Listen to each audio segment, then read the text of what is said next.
Magandang araw sa iyo at salamat sa pagsama sa amin. Okay, ang mga materyale na nasa harap natin ngayon, grabe isang serye ng mga diagram at talaan.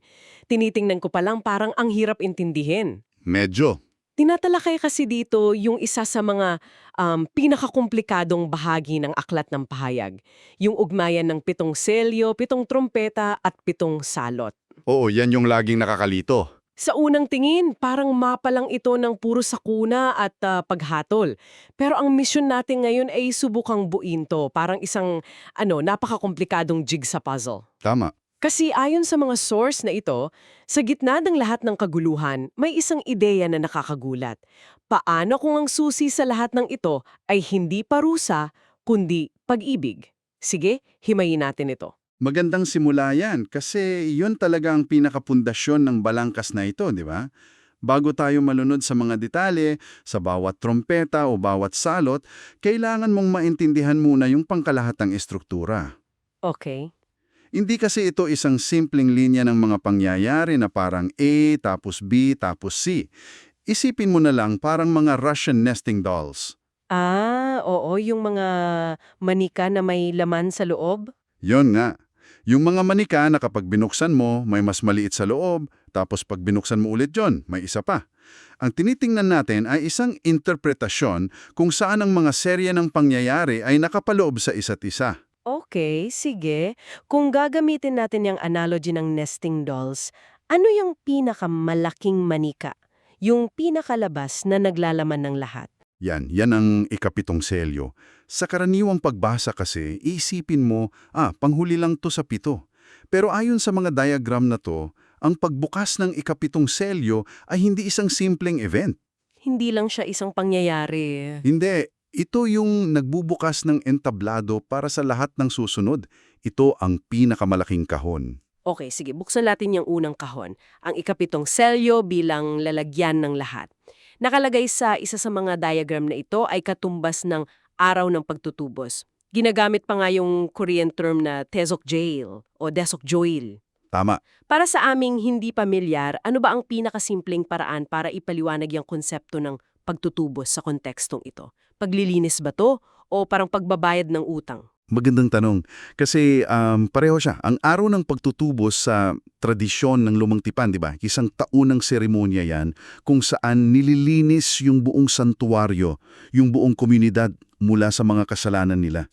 Okay. Kaya may aspekto siya ng paglilinis, pag-alis ng dumi. Pero kasama rin doon yung pagbabayad sala o atonement. May sakripisyo para pagbayaran ng kasalanan. Dito sa balangkas na to, ang ikapitong selyo ay parang simula ng isang kosmikong araw ng pagtutubos. Kosmiko as in buong universe? Oo, isang malawakang proseso ng pag-alis ng kasalanan hindi lang sa tao, kundi sa buong espasyo at panahon. Grabe. May isa pang termino dito na nakuha ng atensyon ko. Sinasabi na ang buong prosesong ito ay parang gawing perpekto ang malayang kalooban ng mga nilikha. Teka, paano naging pagpeperfekto ng kalayaan ang isang bagay na puno ng sakuna at paghatol?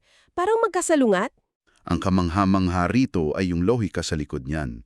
Sa pananaw kasi ng source na ito, ang tunay na perpektong kalayaan ay hindi lang yung kakayahang pumili sa pagitan ng mabuti at masama. Hindi lang yon. Hindi. Ang sukdulan daw ng kalayaan ay yung estado kung saan malaya mo pa ring pinipili ang mabuti. Hindi dahil napipilitan ka, kundi dahil lubos mo nang nauunawaan na ito ang pinakamaganda at pinakamakatarungang daan. Okay, gets ko. At para maabot yon, kailangang dumaan sa isang proseso kung saan ang kasamaan ay lubusang nahayag at nahahatulan at ang kabutihan ay lubusang napatutunayan. Ang ikapitong selyo ang simula ng prosesong yan. Hindi siya tungkol sa pagpuksa, kundi sa pagdadalisay. Okay, malinaw yan. So, ang ikapitong selyo ay ang malaking framework ng paglilinis at pagpeparsekto.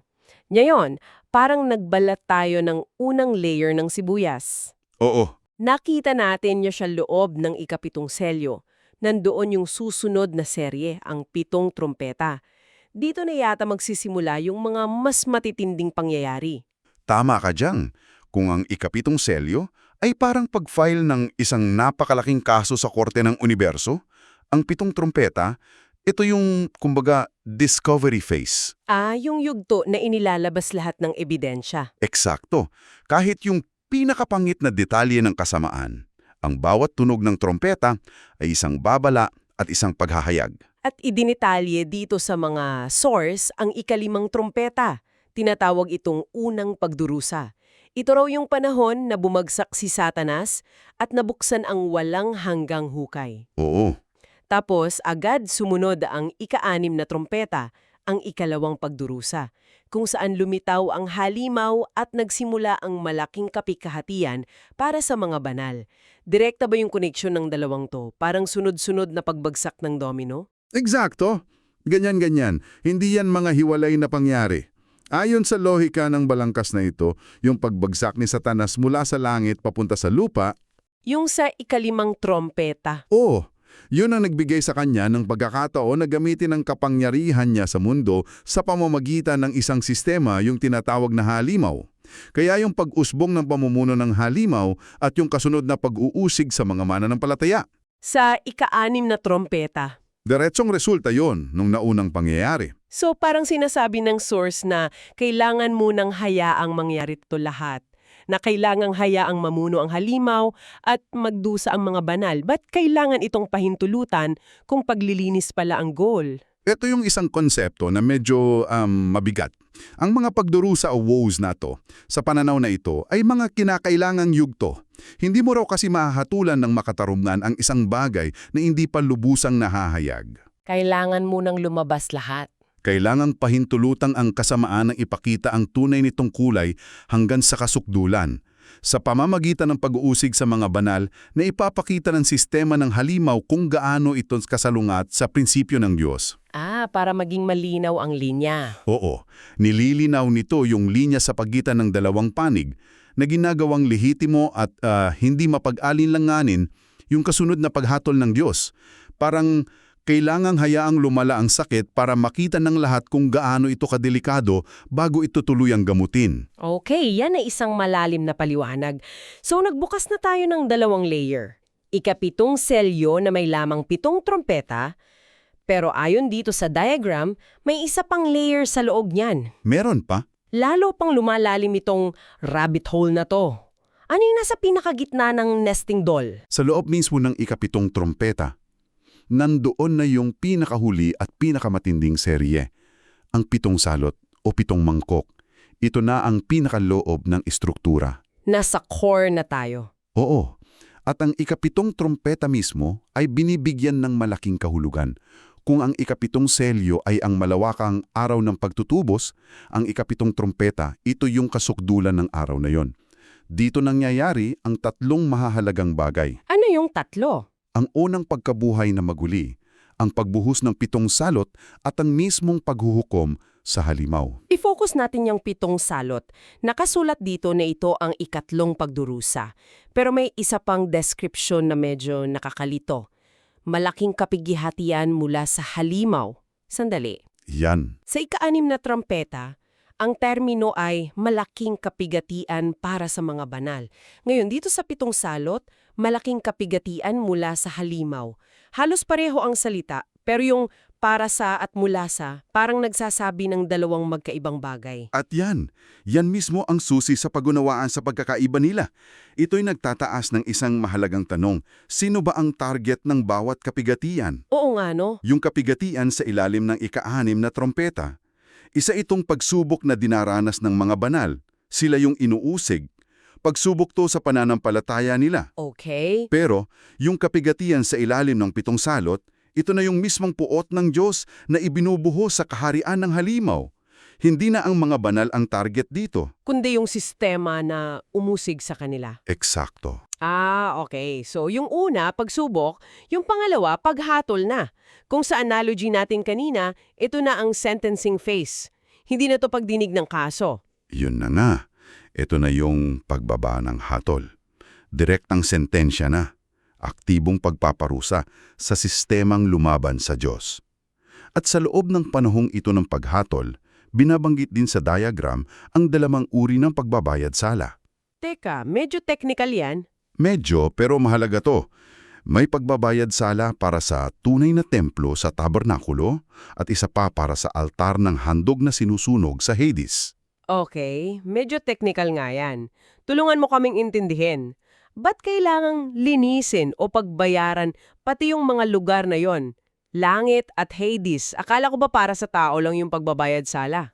Sa interpretasyong ito kasi, ang epekto ng kasalanan ay hindi lang sa sangkatauhan, kundi sa buong universo, kasama yung mga espiritual na dimensyon. Ah, so apektado lahat. Oo.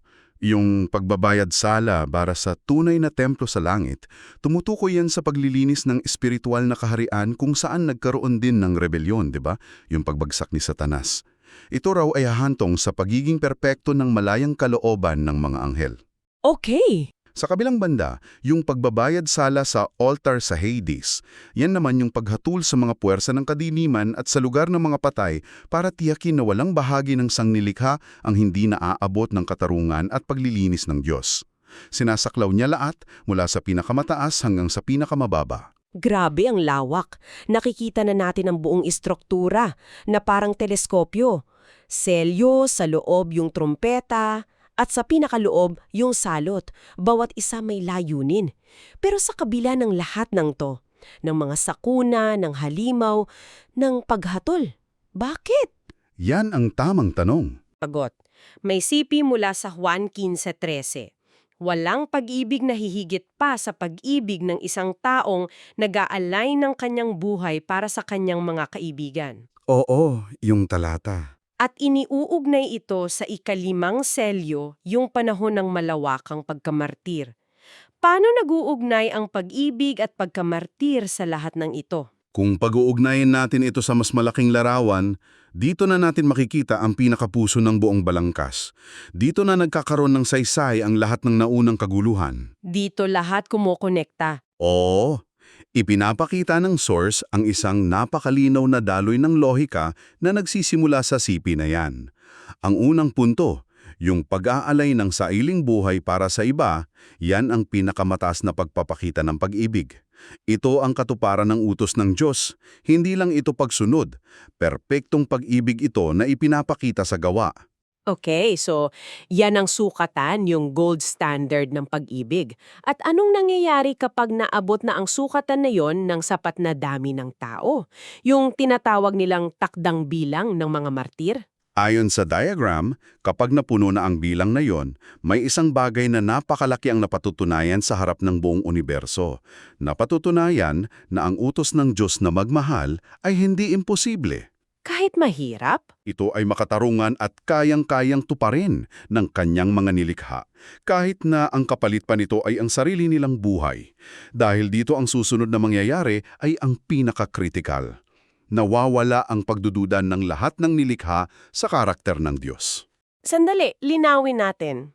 So, sinasabi ng source na kailangang mamatay ang mga tao sa isang napakasakit na paraan para lang mapatunayan na mabuti at makatarungan ang Diyos. Hindi ba parang extreme yun? Paano yan naging akto ng pag-ibig? Yan ang pinakamahalagang tanong. At ang sagot ayon sa pananaw na ito ay hindi nakasalalay sa kamatayan mismo, kundi sa kung ano ang sinisira nito. Okay? Sa teolohiyang ito, ang pinakaugat ng lahat ng kasalanan ay ang pagdududa sa kabutihan at katarungan ng Diyos. Yun ang original na kasalanan sa Eden, di ba? Sigurado ka bang mabuti ang Diyos? Baka may ipinagkakait siya sa iyo. Ah, yung pagdududa?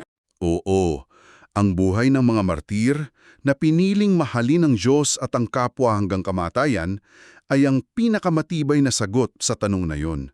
Sila ang ebidensya na nagsasabing oo, ang Diyos ay mabuti at ang kanyang daan ay tama at handa naming itaya ang lahat para doon. At kapag nawala na ang pagdududa, anong kasunod? Kapag wala ng pagdududa, wala ng puwang para sa rebelyon. Kung lubos ka nang naniniwala sa kabutihan ng isang leader, ba't ka pa mag-aaklas, di ba? Tama? Kaya ayon sa source, kapag nawala ng pagdududa, nawawala na rin ang mismong posibilidad na magkasala. At yan ang konklusyon ng buong proseso. Ang malayang kalooban ng mga nilikha ay nagiging perpekto. Nagiging perpekto. Hindi na sila magkakasala, hindi dahil inalisan sila ng kakayahang pumili, kundi dahil sa wakas, malaya at lubusan na nilang pinipili ang pag-ibig. Dahil nakita nila ang pinakamatibay na patunay na ito ang pinakamabuting daan. Wow! Kaya pala ganoong kahalaga ang ikalimang selyo. Sa balangkas na ito, ang pagkamartir ay hindi lang isang trahedya. Ito ang nagsisilbing Exhibit A sa isang kosmikong paglilitis na nagpapatunay sa karakter ng Diyos. Tama, At yung patunay na yon ang nagiging mekanismo para tuluyang alisin ang kasalanan at i-upgrade ika nga ang malayang kalooban tungo sa pagiging perpekto. eksakto. Ang pagkamartir, sa kontekstong ito, ay ang pinakamataas na akto ng pagsamba at pagpapatunay. Ito ang solusyon na nag-aalis sa mismong ugat ng problema, yung pagdududa, at nagbibigay daan para sa isang bago at perpektong sanglilikha na hindi na muling magkakasala. Napakalinaw na yon. Kaya bilang buod, nakita natin ng isang detalyadong estruktura. Ang ikapitong selyo ang malaking kahon. Sa loob nito, ang 7 trompeta, yung paglalabas ng ebidensya. At sa pinakaloob, ang 7 salot, yung pagbaba ng hatol. Pero lahat ng ito ay nagsisilbi sa isang mas malaking layunin. Oo, may mas malaking dahilan. Kaya ano ang ibig sabihin ng lahat ng ito? Para sa iyo na pinag-aaralan ito, ipinapakita ng balangkas na ito ang isang pananaw kung saan walang aksidente. Ang bawat sakuna, paghatol at pagsubok, hindi yan basta-basta.